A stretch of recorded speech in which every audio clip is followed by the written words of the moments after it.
Students, hi, hello, how are you? I hope you're doing well. I'm trying to talk quietly because my room echoes so bad, and I noticed that on my last video, but I'm not good at talking quietly, so I don't think it's going to help at all. Anyways, this is a demonstration on how to make a simple wire wrapped ring, okay? For this project, you need a needle nose pliers. Some of you got a needle nose pliers and a wire cutter in your kit. Some of you got one bigger needle nose pliers that has a wire cutter in it, okay? And actually, once you cut this wire, I don't know that maybe at the end you'll need that. You need your wire from your kit, cut one piece to about 21 inches long. And I can't show you that on the screen because it's too small. So just use a ruler or estimate that if you can. You're gonna need your bead. This is my red wooden bead. And then you're gonna need your dowel, okay, your big dowel. I already noticed that this dowel is probably too small because, you know, this is going to be whatever size you're going to wear it on your finger. If you were at school, we actually would use this mandrel, they're called, and they show ring sizes right on there. And you would work at the size of ring that you wear. You would work right around there so you know it'd be big enough to fit you. But unfortunately, you don't have those at home. So this, I think, is going to be too small on its own, even if you have really slim fingers.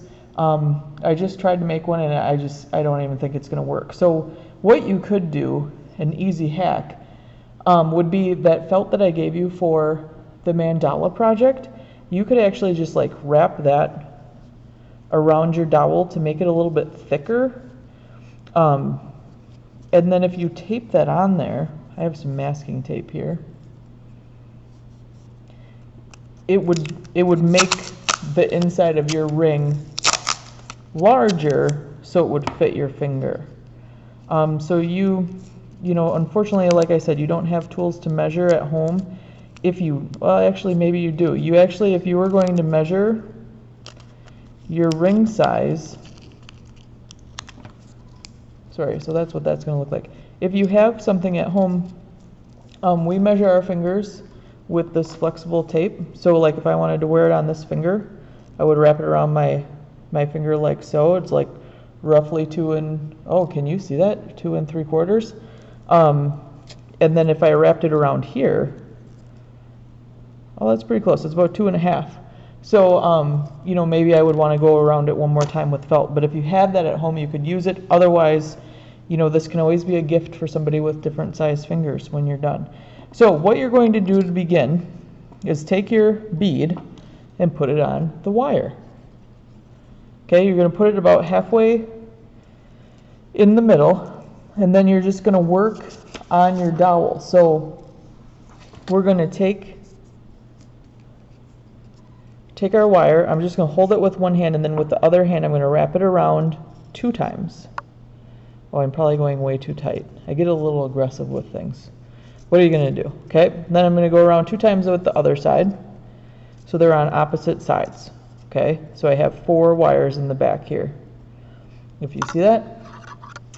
And then you're just going to gather them nicely. You have 1 wire going off each side. I have a cheat sheet over to the side that you can't see, so I'm looking at that. I also have a banana that's way too ripe. You guys see that? My bananas get so ripe so fast. How do you make them not get that ripe that fast? I'll just learn how to make banana bread or something, I guess. Okay, I got distracted. So then what we're going to do is wrap our wire around the bead. And you're going to kind of do, you know, each side a little bit at a time. And I think, like, I like it that you can see the wire around the bead.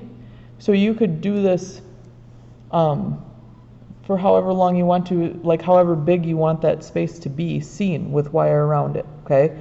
When you're done, like I'm just going to go around twice. I think that looks cool.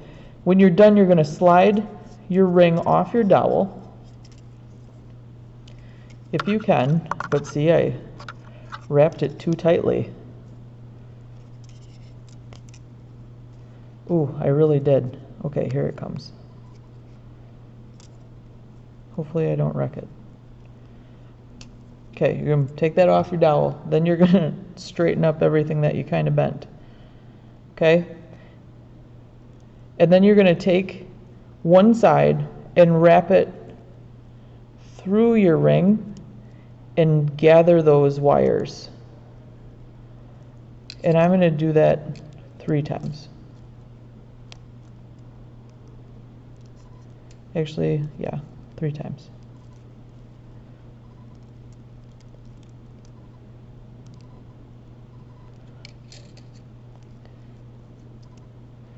I'm going to try to push that up a little bit.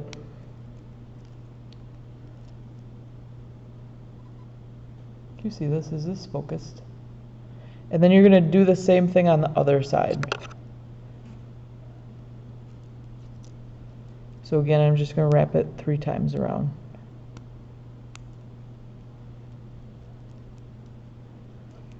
So I also included in that PowerPoint presentation step-by-step photos of this.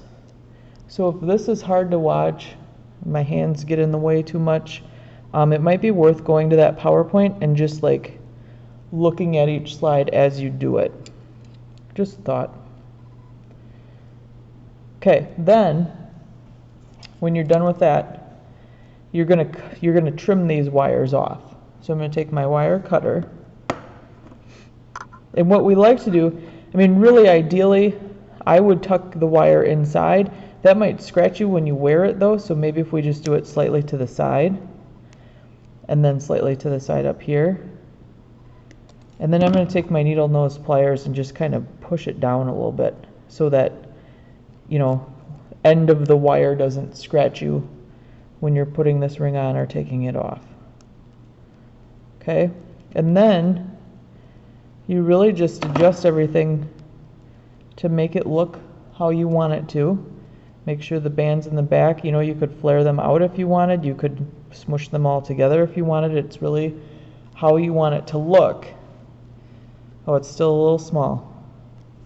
Still a little small, pinky ring. There you go. Bring it back. So that's it. So we need some of this wire for your chainmail also, which you're going to do later this week.